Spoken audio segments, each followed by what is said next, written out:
Okay, so in the first episode, we had a very interesting round where everybody just talked on the periphery about what they've been doing or what they've been up to in their career and or their jobs or work and how innovation and technology has improved. And now we just want to see a little bit more, granularity around it. How has technology and innovation improved your work, as a finance person? Okay. Yes. So I mentioned ERPs earlier, and about So what are that. ERPs? Yeah, so I think I touched on that. Enterprise resource planning Okay. system. So I mean, most major or large corporations have them. You use them for HR, finance, and everything. Just sort of pull all the data together to a Okay. common place where you can then pull out reports. Okay. So I mean, for me, especially as the company has grown and we're dealing with more transactions on a daily basis, that has helped me personally to be able to pull out my P&L at a glance to see where we're tracking versus budget. Look at my balance sheet and so, and just be able to, of course, there's the KPIs that we're looking out for, just to see where the business is Okay. at and how we're doing. And I think, of course, Excel. I'm a finance person.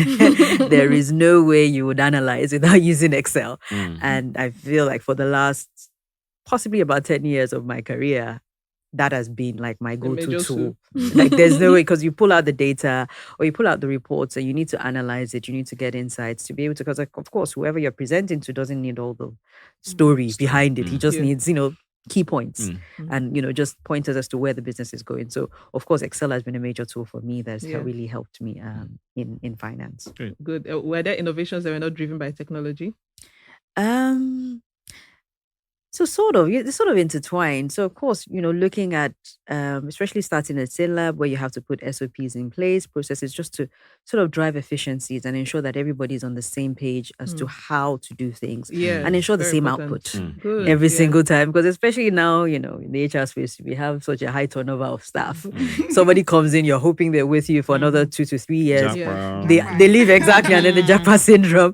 They leave in about 6 months, and then you have to train someone else again, and that's where having those processes, documented really helps because someone new comes in, you can give them, they can take over from wherever. It's sort of like seamless every single time rather than having to start all over again. And people are sort of have their own interpretation of how the work should go. Like I think that's a huge innovation. I mean, having standard operating procedures is an innovation in itself. So everybody just has a blueprint exactly of what to do. Fantastic.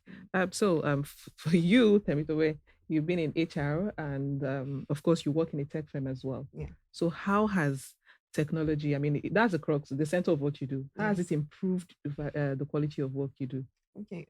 I'll start by saying for recruitment. Okay. It's easier to recruit now because we have HRIS systems that kind of sift through CVs for you. You don't have to go through the manual process of looking through each and every CV of people that you need to interview for different roles. I would also say that for the arrangement where you now have hybrid and not necessarily full on site anymore. In the past, you had to always be at the office, but now you can be at home and you're doing the same work that you need to do at the office. And then some people even have remote work options now where people are working in Cambodia and they are seated here in Nigeria, right? So it has improved that for us. I would also say innovation that are not necessarily technologically driven. Yeah. I would say for employee wellness programs, where, before there was a way we used to separate work and then your life. But then now we are able to intertwine it such that you are able to register at gyms. You can go to the gym and the other wellness programs that employees can be registered into that improves. Because ultimately, your work and your life cannot necessarily be separated. Obviously. At the end of the day, it's one and the same. It's one and the same, yeah. Because if I come in angry, exactly, my spouse got me angry, and then, or maybe I'm obese. Exactly. You want me to turn out to work faster. Exactly. So I'm clumsy. So, well, that's fantastic. So, Mr. Akonde, coming back to your interesting school app, right? And I know that's not the only thing that you have going, obviously, or maybe. Yeah. So let's look at it a bit more granularly. How has it been? What has technology done for you, or how has it changed or improved the quality of your work? Okay, quite honestly, I can't even imagine the world without technology. Now, narrowing it down to education without technology. As I said earlier on, as technology is evolving, education is evolving. It's evolving rather. Yes. So now, for us, the app thing we introduced like 2 years ago is like a UVP for us, What's a UVP?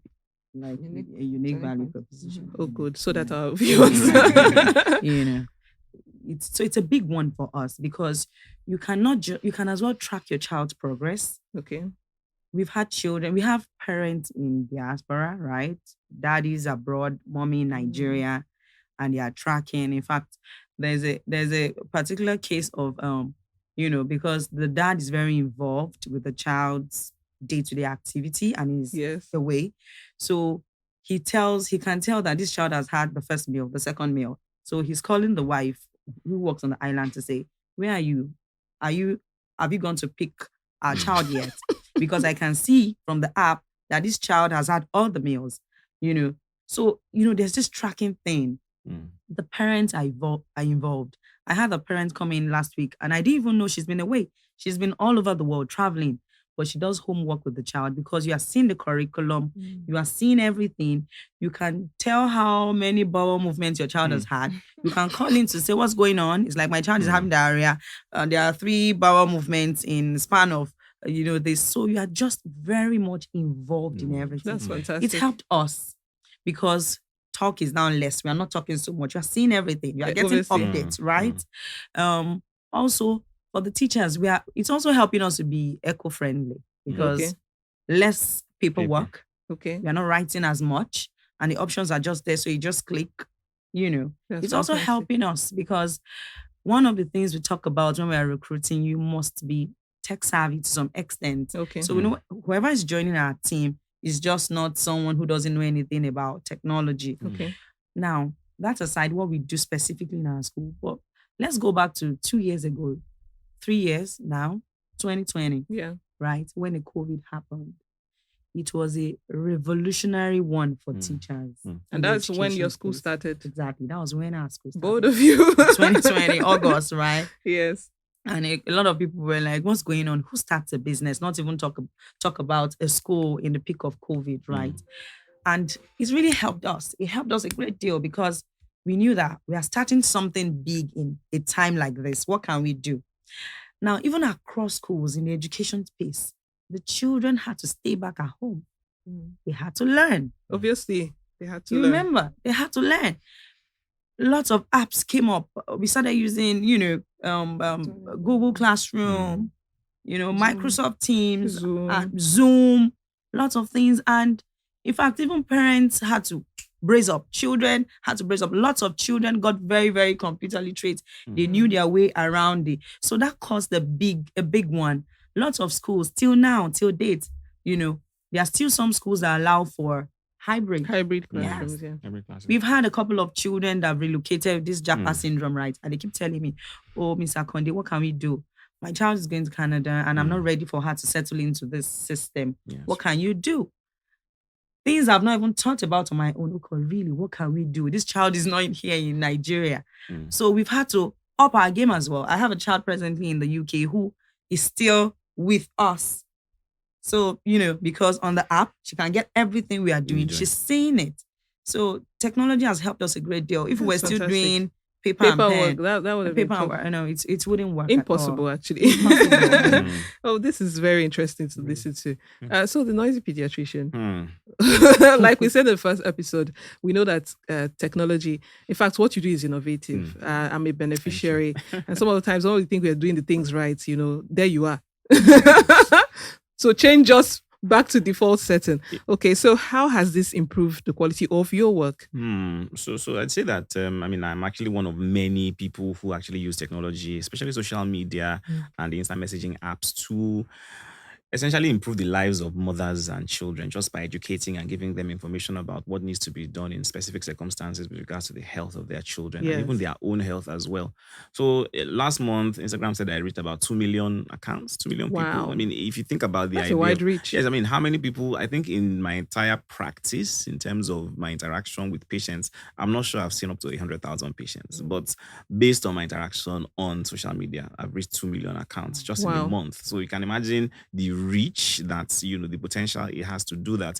And a lot of people have actually created a community, out of this, and the conversations that happen about problems that women and mothers go through.